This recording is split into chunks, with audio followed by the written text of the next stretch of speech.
कुछ रिश्ते खून से नहीं, फर्ज से बंधे होते हैं। कुछ वादे दिल से नहीं, हालात से निभाए जाते हैं।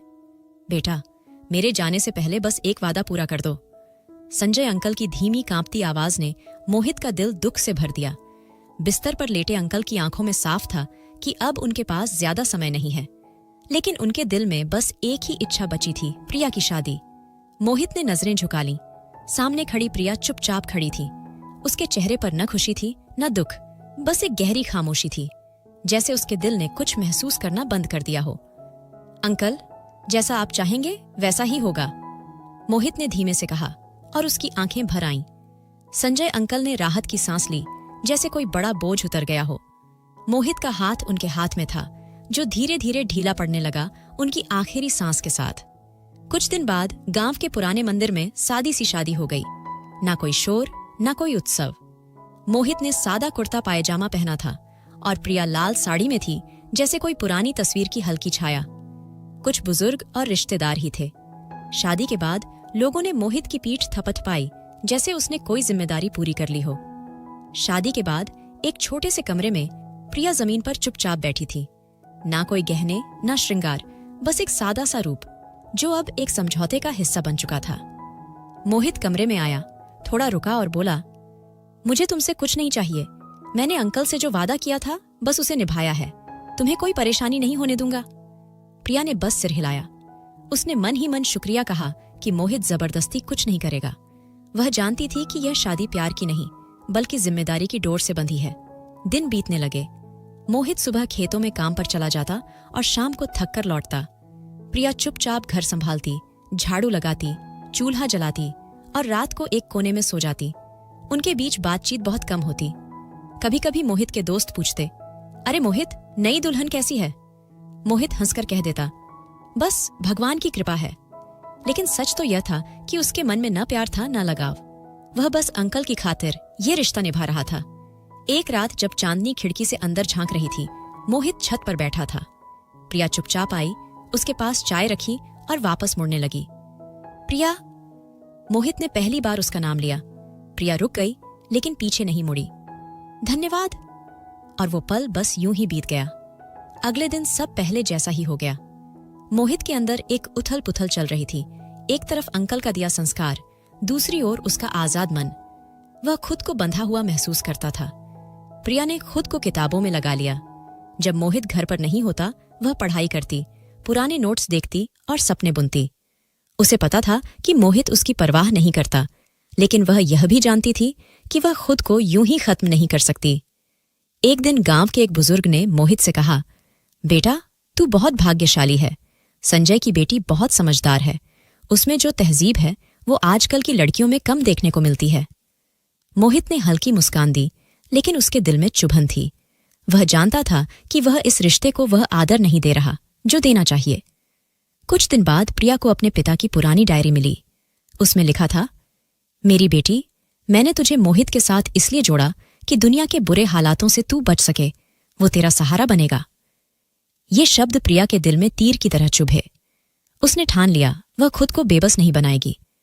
प्रिया अब खुद को तैयार कर रही थी, एक ऐसे मुकाम के लिए जहां लोग उसे सिर्फ किसी की पत्नी नहीं, उसकी अपनी पहचान से जाने। वहीं दूसरी ओर मोहित के भीतर कुछ टूटने लगा था, लेकिन अब बहुत देर हो चुकी थी। केवल किसी से किया वादा जिंदगी नहीं बनता, और ना ही किसी की मौत से पहले दिया गया वचन हमेशा साथ निभा पाता है। लेकिन असली कहानी तो अब शुरू हो रही थी। रात का आखिरी पहर था। जब गांव के कुत्ते भी थककर सो चुके थे, मोहित चुपचाप खिड़की के पिछले हिस्से से बाहर निकला। कमर पर एक पुराना थैला टांगा था, जेब में कुछ पैसे थे और दिल में बेचैनी। वह धीरे धीरे गली पार कर गया, बिना कोई आवाज किए। प्रिया ने आंखें खोलीं, मगर कुछ नहीं कहा। उसका दिल पहले ही समझ चुका था कि अब मोहित यहां का नहीं रहा। अभी संजय अंकल की मिट्टी सूखी भी नहीं थी, लेकिन मोहित को चैन नहीं था। मोहित ने खुद से कहा, यह जीवन नहीं, एक बंधन है। मैं बुजुर्गों के वादों का गुलाम नहीं, मुझे अपनी दुनिया खुद बनानी है। उसे ना प्रिया की चुप्पी से फर्क पड़ा और ना ही उससे कोई लगाव बचा था। प्रिया अब उसके लिए बस एक बोझ थी, एक पुरानी जिम्मेदारी जो अब पूरी हो चुकी थी। कुछ ही दिनों में मोहित शहर पहुंच गया। धूल से भरी सड़कों, भीड़-भाड़ और शोर में उसकी नई जिंदगी शुरू हुई। रेलवे स्टेशन से उतरकर वह एक पुराने से कमरे में पहुंचा। जहां छत टपकती थी और दीवारें सीलन से भरी थीं। मगर उसके लिए ये आज़ादी थी। काम की तलाश में भटकते हुए आखिर उसे एक गोदाम में काम मिला, जहां वह ट्रकों से बोरे उतारता था। सुबह से शाम तक पसीना बहाकर रात को थका हुआ उस गंदे बिस्तर पर गिर जाता, लेकिन फिर भी उसके चेहरे पर एक सुकून था, जैसे वह किसी मंजिल की ओर बढ़ रहा हो। एक दिन गोदाम से लौटते समय वह एक चाय की दुकान पर रुका। वहीं उसकी मुलाकात हुई निशा से। निशा साधारण दिखती थी, मगर उसकी आंखों में कुछ खास था। कुछ मुलाकातें, थोड़ी बातें और चाय के बहाने बढ़ती नजदीकियों ने मोहित की जिंदगी को एक नया रंग दिया। एक दिन निशा ने पूछा, क्या तुम मेरे बिना रह सकते हो? मोहित ने मुस्कुराकर जवाब दिया, मैं तो अपने बिना भी नहीं रह पा रहा था, तुमने मुझे पूरा कर दिया। कुछ ही हफ्तों में दोनों ने शादी कर ली। ना कोई रस्म, ना कोई पिछली बात का जिक्र। मोहित ने अपना अतीत, गांव, अंकल और प्रिया सब पीछे छोड़ दिया। निशा के साथ जिंदगी थोड़ी हल्की लगने लगी, लेकिन वक्त बीता और फिर वही हाल, गरीबी, थकान और असफलता। निशा अब मोहित से उबने लगी। उसकी आंखों में सपने थे और मोहित के पास बस थकावट। तुमने तो बड़े वादे किए थे मोहित, लेकिन तुम खुद ही अधूरे हो, मुझे क्या पूरा करोगे? निशा की आवाज तीखी हो चुकी थी। मोहित चुप रहा। वह जानता था उसके पास ना पढ़ाई थी, ना तरीके की समझ, ना वो बात जो निशा जैसी लड़की चाहती थी। उसके पास सिर्फ मेहनत थी और एक खाली दिल। उधर गांव में प्रिया खुद को संभाल रही थी। मोहित के जाने के बाद उसने आंसू नहीं बहाए। वो मजबूत थी। लोगों ने बातें बनाई। मोहित अपनी बीवी को छोड़कर भाग गया। वो तो था ही बेकार, बस संजय का सहारा था। प्रिया ने सब सुना, मगर कोई जवाब नहीं दिया। उसने चुपचाप ठान लिया कि वह अब किसी नाम की मोहताज नहीं बनेगी, ना पिता के नाम की, ना पति के नाम की। मोहित को प्रिया की याद तब आती जब निशा की बातें उसे अंदर से तोड़ देतीं। तब उसे याद आता प्रिया ने कभी शिकायत नहीं की। उसकी चुप्पी में सुकून था, इज्जत थी, भरोसा था। एक रात तेज बारिश में निशा गुस्से से दरवाजा बंद करके बोली, अब और नहीं सह सकती, मैं जा रही हूं। और मोहित के सामने फिर वही अकेला कमरा था, भीगा बिस्तर और अकेलापन। धीरे धीरे उसके दिल के कोने में दबी बातें बाहर आने लगीं। शायद जिसे छोड़ आया वही असली जिंदगी थी। मगर अब लौटना आसान नहीं था, या शायद था, लेकिन मोहित को अब खुद पर भरोसा नहीं था। शहर की इस भीड़ में उसकी जिंदगी एक अंधेरे घेरे में कैद हो गई थी। हर सुबह उसे लगता जैसे वह घुट रहा है। कमरे की दीवारें चुभने लगी थीं। वही पुराना बिस्तर, वही सीलन और वही कोने में रखा थैला, जिसमें अब ना कोई सपना बचा था, ना कोई उम्मीद।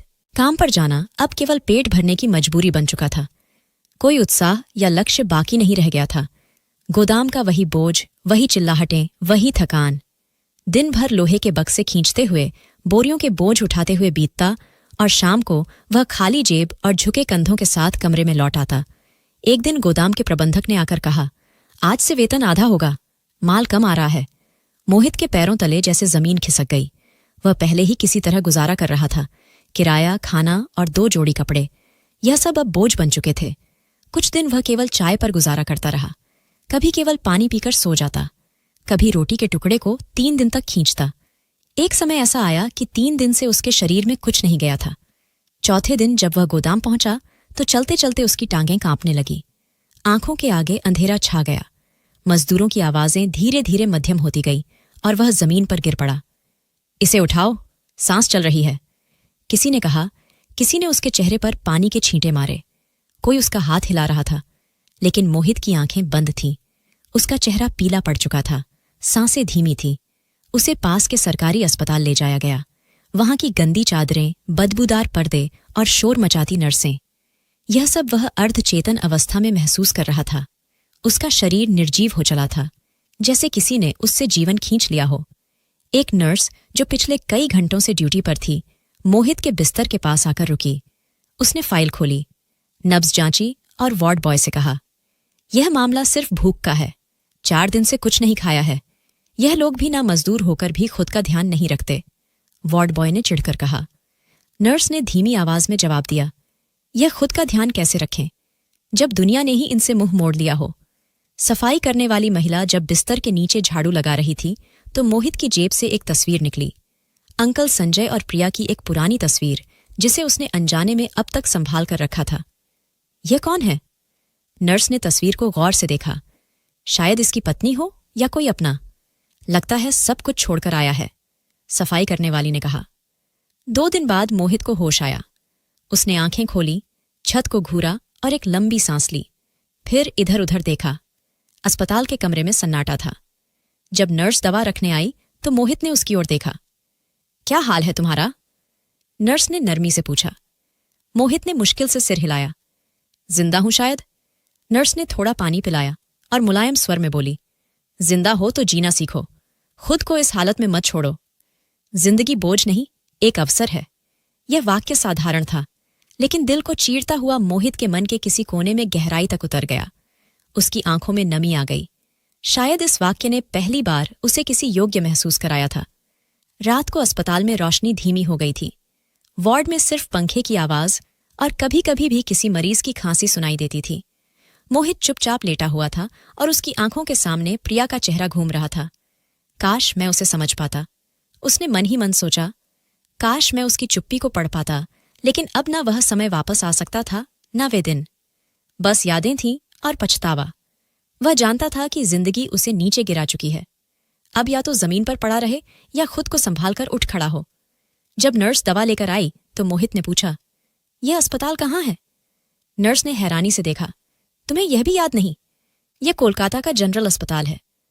मोहित ने हल्की मुस्कान के साथ सिर हिलाया। याद आ गया। अब और भी कुछ याद करना है खुद को। जिंदगी की धूल में लिपटी थकी हुई यह आत्मा अब शायद, लेकिन सफर अभी बाकी था और रास्ता वह तो अभी शुरू होना था। अस्पताल से छुट्टी मिलने के बाद मोहित सीधा उस कमरे में वापस नहीं गया जहां छत से पानी टपकता था, जहां दीवारें उसकी हालत पर आंसू बहाती थीं और जहां अकेलापन उसकी आत्मा को चीरता था। उसने पहली बार अपने हाथों की लकीरों को गौर से देखा, जैसे वह उनमें अपने अतीत और वर्तमान की तस्वीरें ढूंढने की कोशिश कर रहा हो। कुछ पल वह चुप बैठा रहा, बस सांसें लेता रहा। फिर दिल में एक निर्णय लिया, अब और नहीं, अब वापस जाना है जहां सब कुछ छोटा था लेकिन दिल बड़ा था। अगले दिन कुछ पुराने कपड़े, अस्पताल से मिला एक अधूरा बिल और जेब में कुछ सिक्के लेकर वह स्टेशन की ओर रवाना हुआ। ट्रेन के सफर में उसके साथ सिर्फ खामोशी थी। कभी कभी खिड़की से बाहर देखकर वह पुराने मंजर याद करता जो अब धुंधले हो चले थे। बचपन के खेल, अंकल की छड़ी, प्रिया की वो नजरें जिनमें कभी सवाल छिपे होते थे। सब कुछ एक चलचित्र की तरह उसकी आंखों के सामने चलने लगा। जैसे ही ट्रेन की सीटी ने गांव के स्टेशन पर रुकने की घोषणा की, मोहित के मन में बेचैनी बढ़ने लगी। उसके पैर जैसे अपने आप ही उस दिशा में उठने लगे जहां कभी उसका घर हुआ करता था, जहां अंकल संजय की खांसी सुनाई देती थी, जहां प्रिया के कदमों की आहट रात की खामोशी में गूंजती थी। गांव में कदम रखते ही सब कुछ जाना पहचाना होते हुए भी बदला बदला सा लगा। वही मिट्टी, वही गलियां, मगर लोगों की निगाहें, उनका व्यवहार अब पहले जैसा नहीं था। कोई मोहित आया है, किसी बच्चे ने शोर मचाया, फिर जैसे पूरे गांव को खबर हो गई। लेकिन हैरान करने वाली बात यह थी कि जिन चेहरों पर वह पहले तिरस्कार ढूंढता था, वहां अब सम्मान था, मौन आश्चर्य था और एक अपनापन जो उसे पहले कभी महसूस नहीं हुआ था। नमस्कार मोहित भैया, अच्छा हुआ आप लौट आए। अंकल संजय का दामाद वापस आया है, किसी ने कहा। उसे ऐसा लगा जैसे यह वही लोग नहीं थे जो कभी उसे नीची नजरों से देखा करते थे, जिनके लिए वह बस एक नाकाम, अनपढ़ और बेकार लड़का था। अब हर एक की जुबान पर उसका नाम था, हर एक की आंखों में उसके लिए एक अजीब सी श्रद्धा थी। वह धीरे धीरे अपनी पुरानी हवेली की ओर बढ़ा। वहीं टूटा फूटा दरवाजा, वही पेड़ जिसके नीचे बैठकर अंकल हुक्का पिया करते थे, सब कुछ वैसा ही था। बस समय ने दीवारों पर थकान की एक परत चढ़ा दी थी। दरवाजा धकेलकर जब वह अंदर गया तो वातावरण में एक गहरी खामोशी फैली हुई थी। यही मेरा मूल था, यही मेरी पहचान थी, मोहित ने बुदबुदाया। वह सामने वाले कमरे में जाकर बैठ गया, जहां कभी अंकल संजय ने अपनी आखिरी सांसें ली थी। दीवार पर आज भी वही कील लगी थी जिस पर प्रिया ने अपने पिता का रुमाल टांगा था। अचानक दरवाजे पर दस्तक हुई। एक बुजुर्ग व्यक्ति, गांव का मुखिया, हाथ जोड़कर खड़ा था। बेटा लौटकर अच्छा किया, यह घर अब फिर से जीवित लगेगा। अंकल संजय ने हमारे लिए बहुत कुछ किया, अब तुझसे भी कुछ उम्मीद है। मोहित ने आंखें नीची कर ली। उसे समझ ही नहीं आ रहा था कि यह सब कुछ कैसे और क्यों बदल गया। उसी वक्त एक व्यक्ति आया जो गांव की समिति का प्रतिनिधि था। उसने एक बंद लिफाफा मोहित को दिया। यह पत्र प्रिया ने तुम्हारे लिए हमारे माध्यम से छोड़ा था। शायद उस समय तुम यहां नहीं थे, लेकिन अब हो। मोहित ने कांपते हाथों से लिफाफा खोला। अंदर सिर्फ कुछ पंक्तियां थीं। अगर तुम कभी लौटो तो जान लेना कि तुम्हें वह सम्मान मिलेगा जिसके लिए मैंने सब कुछ छोड़ दिया था। यह हवेली तुम्हारी नहीं, तुम्हारी पहचान है। जिंदगी बार बार अवसर नहीं देती, लेकिन अगर मिल जाए तो उसका आभार प्रकट करना चाहिए। पत्र का हर शब्द मोहित की आत्मा में उतर रहा था। वह जो खुद को तुच्छ समझता था, आज उसके नाम पर गांव वाले सिर झुका रहे थे। यह सब कुछ प्रिया के सपनों, उसकी मेहनत और अंकल संजय की प्रतिष्ठा का परिणाम था। एक कोने में बैठा मोहित देर तक सोचता रहा। वह खुद से नजरें नहीं मिला पा रहा था, ना ही प्रिया से, जो वहां मौजूद ना होते हुए भी उसकी जिंदगी पर सबसे गहरा प्रभाव छोड़ गई थी। रात को जब पूरे गांव में सन्नाटा छा गया, मोहित हवेली के आंगन में बैठा आसमान की ओर देख रहा था। मैं वापस आ गया हूं अंकल, लेकिन अब मैं वह मोहित नहीं हूं जो भाग गया था। अब मैं वह मोहित बनूंगा जिस पर आपको गर्व हो। सन्नाटे में जैसे आकाश से प्रार्थना टपकने लगी, और शायद वह प्रार्थना स्वीकार भी हो गई, क्योंकि एक नई सुबह, एक नई शुरुआत उसके दरवाजे पर सिर झुकाए खड़ी थी। सूरज अब भी पूरी तरह उगा नहीं था, लेकिन गांव की हवा में एक अलग सी चहल पहल थी। मोहित ने हवेली के आंगन में बैठे बैठे कुछ कान्हा फूंसी सुनी। दरवाजे के बाहर से गुजरने वाले कुछ युवक आपस में उत्साह से बात कर रहे थे। आज फिर से आ रही हैं, एक ने कहा, बड़ी गाड़ी में सरकारी रुतबे के साथ। अब तो चौधरी भी उनके सामने खड़े होने से पहले 2 बार सोचते हैं। मोहित चौंक कर ऊपर देखता है। उसने दीवार के उस पार झांकने की कोशिश की जहां गांव के मुख्य चौराहे पर कुछ हलचल हो रही थी। उसी वक्त एक लड़का, जिसे वह बचपन से जानता था, दौड़ता हुआ आया। मोहित भैया, आपने सुना? प्रिया दीदी आ रही हैं। पूरा गांव उनके स्वागत के लिए तैयार है। मोहित को ऐसा लगा जैसे किसी ने उसके कानों में पिघला हुआ शीशा डाल दिया हो। प्रिया वही प्रिया जिसे वह चुपचाप छोड़ आया था, जिसे उसने कभी यह समझे बिना छोड़ दिया था कि उसके दिल में क्या चल रहा है। किस लिए आ रही है? सरकारी द्वारा है। अब वह बड़ी पदाधिकारी है, डीएसपी या कुछ उसी तरह का। लड़का अनभिज्ञ था, लेकिन उसके शब्द मोहित के दिल को छलनी कर गए थे। मोहित ने जल्दी से दरवाजा बंद किया और हवेली के भीतर चला आया। उसका मन उलझा हुआ था। उसे वह पल याद आया जब प्रिया चुपचाप उसके लिए चाय रखकर पलट गई थी। वो खामोशी, वो सुकून और वह मूक प्रेम, सब कुछ आज उसके भीतर गूंज रहा था। दोपहर तक पूरा गांव एक अलग रंग में रंग चुका था। बाजारों की दुकानों पर नया रंग रोगन हो चुका था। चौराहे की सफाई हो रही थी। चौपाल के सामने एक बड़ा सा बैनर लगा था, माननीय प्रिया अंकल, संजय उपायुक्त स्वागत है आपका। मोहित की आंखें बैनर पर टिक गईं। उपायुक्त, उसे अपने कानों पर विश्वास नहीं हो रहा था। वही लड़की जो कभी कच्ची जमीन पर बैठकर चूल्हा जलाया करती थी, आज इतनी ऊंचाई पर पहुंच चुकी थी। आज पूरी तहसील की प्रतिनिधि बनकर आ रही थी। शाम के करीब शोर उठने लगा। एक बड़ी सी सफेद गाड़ी गांव के प्रवेश मार्ग से अंदर आई। उस पर सरकारी झंडा लहरा रहा था। 2 पुलिसकर्मी मोटरसाइकिल पर उसके साथ साथ चल रहे थे। मोहित हवेली के दरवाजे के कोने में खड़ा चुपचाप सब कुछ देख रहा था। गाड़ी चौपाल के पास रुकी। दरवाजा खुला। सफेद सलवार कुर्ता पहने, सिर पर दुपट्टा और आंखों में आत्मविश्वास लिए प्रिया बाहर निकली। उसकी चाल में भरोसा था, लहजे में ठहराव था। पूरे गांव ने तालियां बजाई। महिलाओं ने आशीर्वाद दिए और बच्चों ने उस पर फूल बरसाए। चौधरी मंजूर, जो कभी अंकल संजय को नाम से भी नहीं पुकारता था, आज हाथ जोड़कर बोला, प्रिया जी, आपने तो पूरे क्षेत्र का नाम रोशन कर दिया। हमें आप पर गर्व है। प्रिया ने सिर झुकाकर मुस्कुरा दिया, लेकिन उसकी नजरें भीड़ को चीरती हुई कहीं दूर हवेली की दीवार के पीछे झांकने लगी। उसे कुछ एहसास हुआ जैसे वहां कोई खड़ा हो। उसने गाड़ी की ओर लौटने से पहले कहा, अंकल संजय का घर, उसकी हवेली, यह इलाका कभी उसकी कुर्बानियों का गवाह था। आज अगर मैं कुछ बन सकी हूं तो इस धरती की बदौलत लोगों की आंखों में श्रद्धा थी। बुजुर्ग और चौधरी उसके एक एक शब्द पर सिर हिला रहे थे, जैसे कोई आदेश सुन रहे हो। मोहित वहीं बैठा रहा, जमीन को घूरता रहा। वह चाहता तो सामने जाकर खड़ा हो सकता था। वह उसका पति था, उसका नाम उसके साथ जुड़ा था, लेकिन उसे लगा कि अब वह उसके योग्य नहीं रहा। उसे वे पल याद आने लगे जब वह शहर में मजदूरी करता था। निशा की तंज भरी बातें, भूख से बेहोश हो जाना, और फिर अस्पताल की वह नर्स जिसने कहा था, अगर जिंदा हो तो जीना सीखो। प्रिया गाड़ी में बैठकर रवाना हो गई। गांव की गलियां कुछ देर तक उसकी खुशबू से महकती रही। लोग देर तक उसकी बातों का जिक्र करते रहे। रात को मोहित हवेली के आंगन में बैठा तारों को निहार रहा था। प्रिया ने केवल परीक्षा पास नहीं की थी, उसने जीवन की विजय पाई थी। अब मोहित की बारी थी खुद को पहचानने की, कुछ बनने की, या कम से कम एक सच्चा इंसान बनने की कोशिश करने की। और शायद यही हैरानी का असली सफर था, बाहर की दुनिया नहीं, अंदर का बदल जाना। जब दोपहर की छांव लंबी होने लगी तो गांव के कुछ बुजुर्ग मोहित की हवेली पर आए। वह चुपचाप बैठा हुआ था, जैसे किसी सोच में खोया हुआ हो। उनमें से एक प्रकाश राव, जो गांव की समिति के प्रमुख सदस्य थे, आगे बढ़े और एक लिफाफा हाथ में लेकर मेज पर रख दिया। पुत्र मोहित, यह लिखित निवेदन हम सबकी ओर से है। अगर संभव हो तो अपनी पत्नी से कहना कि यह कार्य हमारे लिए कर दे। यह हमारी इज्जत का सवाल है। मोहित ने हैरानी से लिफाफा उठाया, लेकिन अब तक वह समझ नहीं पाया था कि मामला क्या है।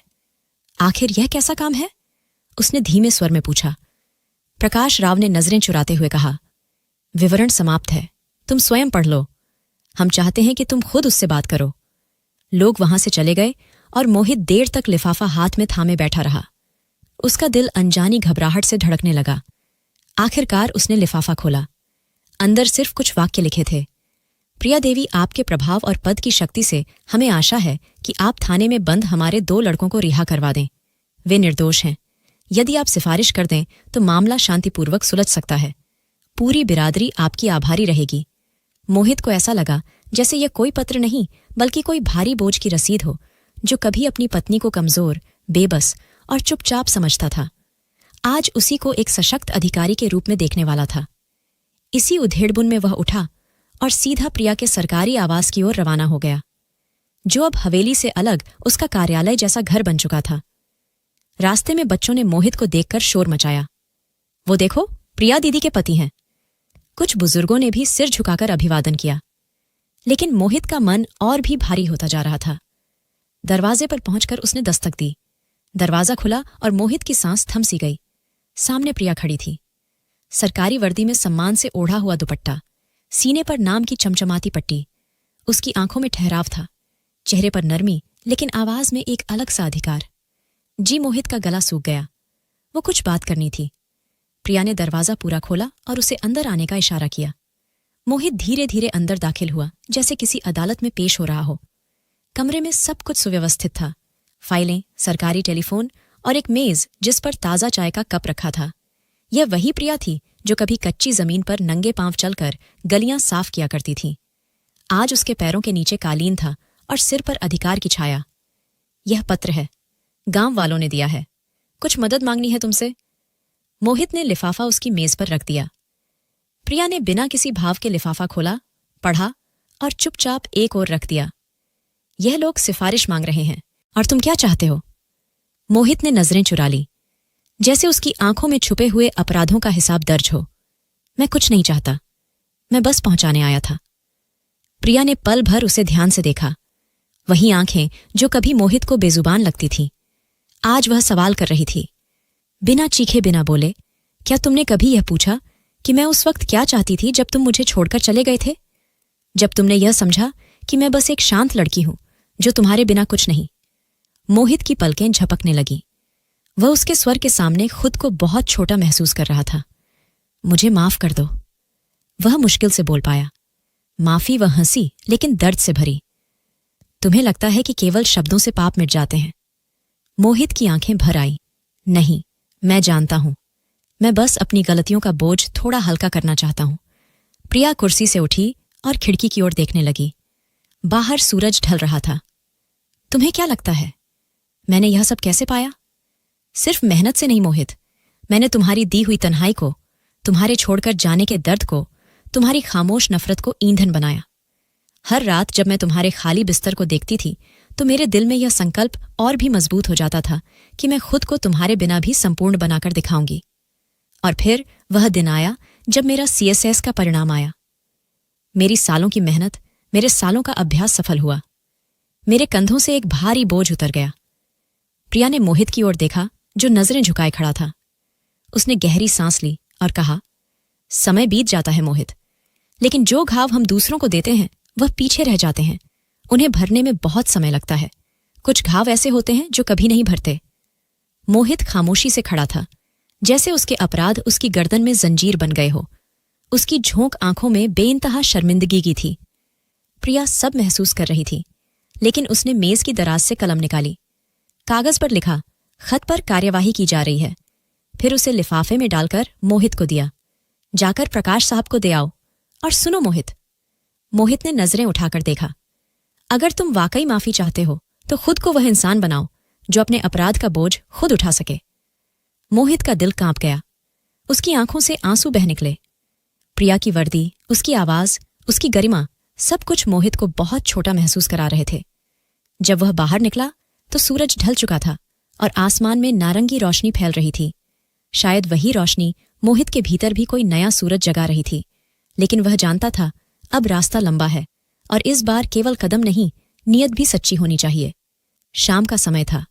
इलाके में छोटे दुकानदार अपना सामान समेट रहे थे। बाजार की चहल पहल धीरे धीरे खामोशी में बदल रही थी। मजदूर वर्ग थका मांदा अपनी झोपड़ियों की ओर लौट रहा था। मोहित भी एक कोने में बैठा था, हाथ में खाली थैली, आंखों में थकान और दिल में अविश्वास का अंधेरा। पिछले 2 दिनों से उसे कोई काम नहीं मिला था।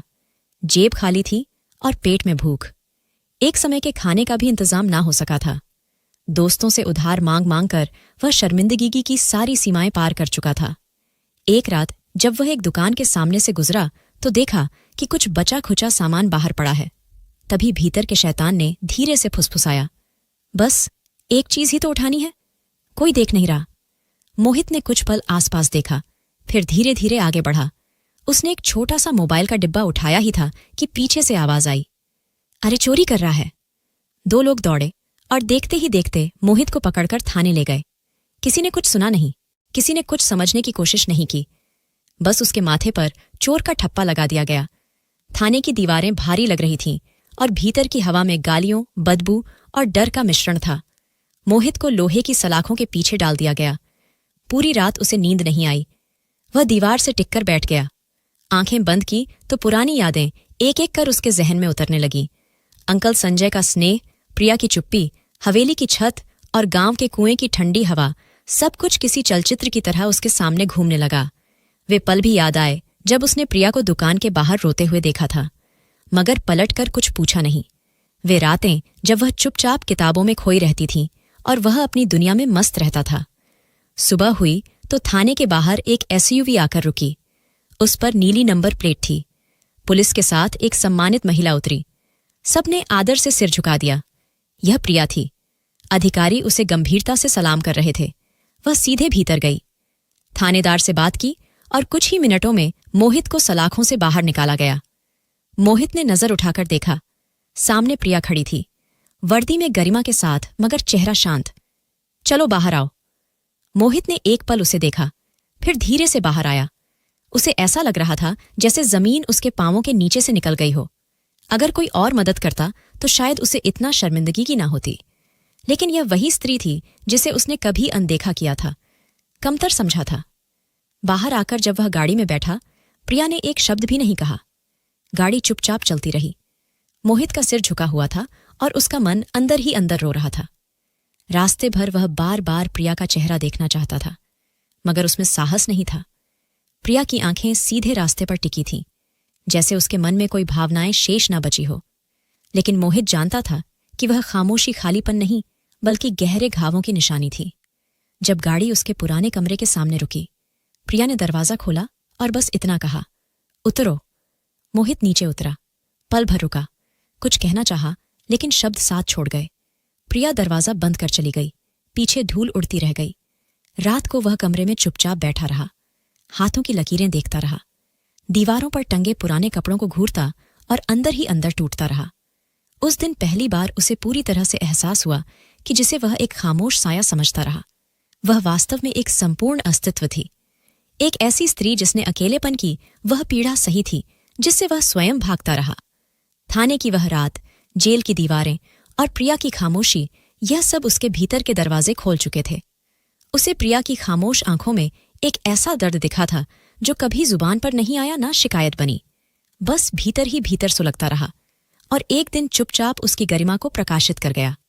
अब उसे समझ आ गया था कि उसका अपराध केवल चोरी नहीं था। उसका असली गुनाह यह था कि उसने किसी के सपनों, भावनाओं और मौन को तुच्छ समझा, और यह वह अपराध था जिसकी सजा अदालत नहीं बल्कि आत्मा देती है। सूरज की रोशनी उस दिन कुछ ज्यादा ही तेज लग रही थी। मोहित एक कोने में बैठा था, हाथों में छाले, माथे पर पसीना और दिल में हार का अंगार जल रहा था। उसकी आंखों के सामने जैसे पूरी जिंदगी की तस्वीरें लटक रही थीं। अंकल संजय की अंतिम सांस, प्रिया की चुप्पी, चोरी का आरोप और वह क्षण जब वह जेल की सलाखों के पीछे खुद से आंख नहीं मिला पाया था। दोपहर के समय जब मजदूरों की भीड़ थोड़ी कम हुई, मोहित खुद को एक छाव की तलाश में एक सुनसान कोने तक ले गया। वहां एक पीपल का पेड़ था जिसके नीचे एक बूढ़ा साधु बैठा था। लंबी सफेद दाढ़ी, मैले कुचैले कपड़े, हाथ में मिट्टी का कटोरा और आंखें जैसे धरती के भीतर छिपी किसी सच्चाई को तलाश रही हो। मोहित ने उस पर एक हल्की सी नजर डाली और थके हुए कदमों से आगे बढ़ने लगा, लेकिन साधु ने आवाज दी, अरे मेहनती, जरा बैठ जा, तेरे माथे पर जिम्मेदारियों की लकीरें बहुत गहरी हो गई हैं। मोहित रुक गया। उसे हैरानी हुई कि यह अजनबी उसके भीतर की उलझनों को कैसे जान गया। वह धीरे से पलटा और पीपल के पेड़ के नीचे बैठ गया। क्या देख लिया मेरे चेहरे पर? मोहित ने कड़वाहट भरे स्वर में पूछा। साधु मुस्कुराया और बोला, चेहरे पर कुछ नहीं। तेरे कंधों पर जो बोझ है वह केवल बोरियों का नहीं है, वह पछतावे, शर्म और बीते हुए समय का बोझ है। मोहित ने अपनी नजरें झुका लीं। मुझे कुछ समझ नहीं आता, सब कुछ हाथ से निकल गया। प्रिया, घर, इज्जत, अब बस यह बोझ और यह शरीर बचा है। साधु ने गर्दन झुकाकर जमीन से एक छोटा सा पत्थर उठाया, उसे मोहित की हथेली में रखकर कहा, यह पत्थर तेरे हाथ में तब तक बेकार है जब तक तू इसे इस्तेमाल करना ना जाने। इज्जत भी वैसी ही है, मिलती नहीं है, कमाई जाती है। यह वह रोशनी है जो इंसान अपने भीतर जलाता है, दूसरों की आंखों को दिखाने के लिए नहीं बल्कि खुद को देखने के लिए। मोहित चुप रहा। उसके भीतर कुछ हिलने लगा, जैसे किसी मरी हुई नस में फिर से खून दौड़ गया हो। तू क्या कह रहा है? मैं क्या करूं? उसने बेबसी से पूछा। साधु ने धीरे से कहा, दो रास्ते हैं तेरे पास, या तो बाकी की जिंदगी इसी बोझ के साथ काट दे, या फिर खड़ा हो जा और वह बन जा जिसे देखकर कल का मोहित तुझ पर गर्व करे। मोहित की आंखों में नमी आ गई। वह कुछ देर चुप बैठा रहा, फिर धीरे से बोला, अब या तो अपनी जिंदगी संवारूंगा या मर जाऊंगा, लेकिन ऐसे नहीं जीऊंगा। साधु ने आशीर्वाद दिया, जा मेहनती, अपना बोझ अपने कंधों से नहीं दिल से उतार। खुद को वह स्थान दे जिसे तू अब तक दूसरों से मांगता रहा। उस रात मोहित ने सोने से पहले अपने बिस्तर को नहीं, अपने अंतर्मन को साफ किया। उसने अपने सारे फालतू कागज फाड़ दिए। वे कपड़े जिनमें वह बोझ ढोता था धोकर करीने से रख दिए, और अगली सुबह जब सूरज निकला तो वह पहले से अलग था। वह गोदाम पहुंचा और फिर वहीं पुराना काम शुरू हुआ। इस बार उसने बोझ सिर पर नहीं सीने में उठाया। वह जानता था कि यह काम अस्थायी है, लेकिन जिस इज्जत को वह कमाना चाहता था उसकी नींव यही पसीना था। हर रोज वह जल्दी आता, देर से जाता और सबसे अंत में जगह साफ करता। बाकी मजदूर उसे मजाक में कहते, ओए मोहित, तू तो नवाब बन गया। वह मुस्कुराकर कहता, नवाब नहीं, इंसान बनने की कोशिश कर रहा हूं। कुछ हफ्तों बाद गोदाम के प्रबंधक ने उसे बुलाया। तू मेहनती है मोहित, एक प्रस्ताव है। एक नई डिलीवरी कंपनी में पर्यवेक्षक की जगह खाली है, चाहो तो मैं सिफारिश कर सकता हूं। मोहित की आंखों में उम्मीद की चमक आ गई। वह जानता था कि यह अवसर ना तो प्रिया ने दिया है, ना किसी बुजुर्ग ने, बल्कि उसकी अपनी मेहनत ने यह अवसर पैदा किया है। उस रात जब वह छत पर बैठा था तो उसे पीपल का पेड़ याद आया, वह साधु याद आया और वह पत्थर याद आया जो उसने उसे दिया था।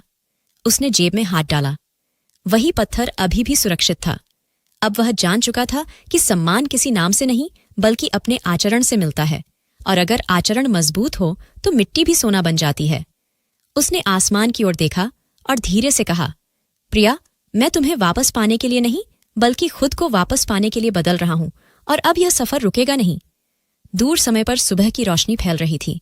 शायद वही रोशनी अब उसके दिल में भी जाग रही थी, और शायद पहली बार मोहित सचमुच जाग चुका था। मौसम बदल रहा था। हवा में हल्की सी खनक थी, जैसे जमीन पर बिखरे पुराने पापों को धोने का मौसम आ चुका हो। अब मोहित वही नहीं रहा था जो कभी गांव छोड़कर गया था। अब वह रोज सूरज निकलने से पहले उठता था, थके हुए शरीर के साथ लेकिन मजबूत इरादे के साथ अपने दिन की शुरुआत करता था। मजदूरी करते करते उसके दिल में एक बीज बोया जा चुका था, अपने पापों का प्रायश्चित करने का, अपनी खोई हुई इज्जत वापस पाने का। एक दिन उसने फैसला किया कि अब समय आ गया है कि वह प्रिया से माफी मांगे। दिल से, सिर्फ शब्दों से नहीं बल्कि अपने कर्मों से। वह उसके कार्यालय गया, जो अब पूरे जिले का प्रशासनिक केंद्र था। मुख्य द्वार पर खड़े सुरक्षाकर्मी ने पहले उसे रोकना चाहा, लेकिन मोहित ने शांत स्वर में कहा, बस एक बार मिलना है उससे जिसने मुझसे बेहतर पहचाना था। कुछ पलों बाद प्रिया के कक्ष का दरवाजा खुला। वह कुर्सी पर बैठी फाइल देख रही थी। जब उसने मोहित को अंदर आते देखा तो उसके चेहरे पर हैरानी के साथ साथ एक थकावट सी छा गई। वह चुप रही, जैसे इंतजार कर रही हो कि अब वह क्या कहेगा। मोहित ने आंखें झुका ली और धीरे से बोला, मैं तुमसे उस समय के लिए माफी मांगने आया हूं जब मैंने तुम्हें नजरअंदाज किया, तुम्हें कम आंका और तुम्हारे सपनों को महत्वहीन समझा।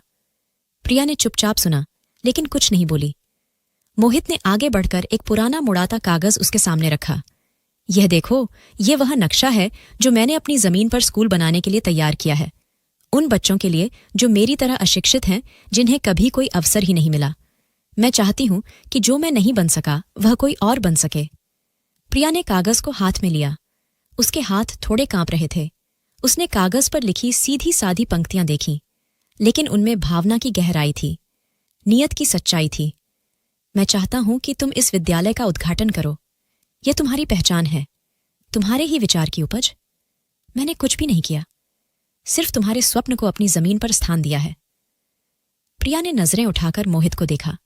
उसके चेहरे पर वही खामोशी थी जो सालों पहले थी, मगर अब उस खामोशी में एक आंतरिक शांति थी। क्षमा हमेशा शब्दों से नहीं मिलती, मोहित बोला। कुछ गलतियां सिर्फ समय, कर्म और बलिदान से मिटती हैं। उसने सिर झुकाकर कहा, इसीलिए तो तुम्हारे द्वार पर आया हूं, सिर्फ तुम्हें यह बताने के लिए कि मैं बदलने की कोशिश कर रहा हूं, और यह कोशिश स्थायी है, दिखावे की नहीं। कुछ ही दिनों में पूरे गांव में चर्चा थी। वह जमीन जहां कभी मोहित खेती करता था, अब एक छोटे से विद्यालय में बदल रही थी। मजदूर ईंटें लगा रहे थे।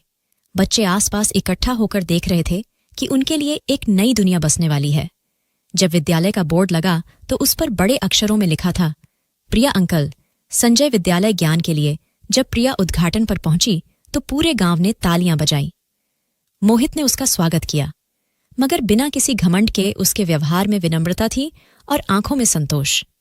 मंच पर माइक के सामने खड़े होकर मोहित ने संक्षिप्त मगर प्रभावशाली शब्दों में कहा, यह विद्यालय उस स्त्री के नाम है जिसने न केवल स्वयं को पहचाना, बल्कि मुझे भी मेरी कमजोरियों का दर्पण दिखाया। मैंने अपने जीवन का सबसे बड़ा पाठ उसकी खामोशी से सीखा। प्रिया की आंखों में आंसू आ गए।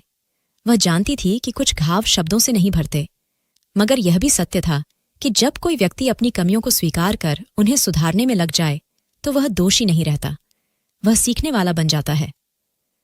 विद्यालय के उद्घाटन के बाद जब सब लौटने लगे, प्रिया रुकी और धीरे से बोली, शायद तुमने सच में क्षमा मांगी है। मोहित शब्दों से नहीं कर्मों से पहचान चाहता था। मोहित ने सिर झुकाया और बस इतना कहा, मैं चाहता हूं कि मेरे किए गए अपराध तुम्हारे नाम से ना जुड़े, बल्कि मेरे कर्म ऐसे हो जो तुम्हारी प्रतिष्ठा को और बढ़ाएं। प्रिया ने धीरे से सिर हिलाया और गाड़ी की ओर बढ़ गई।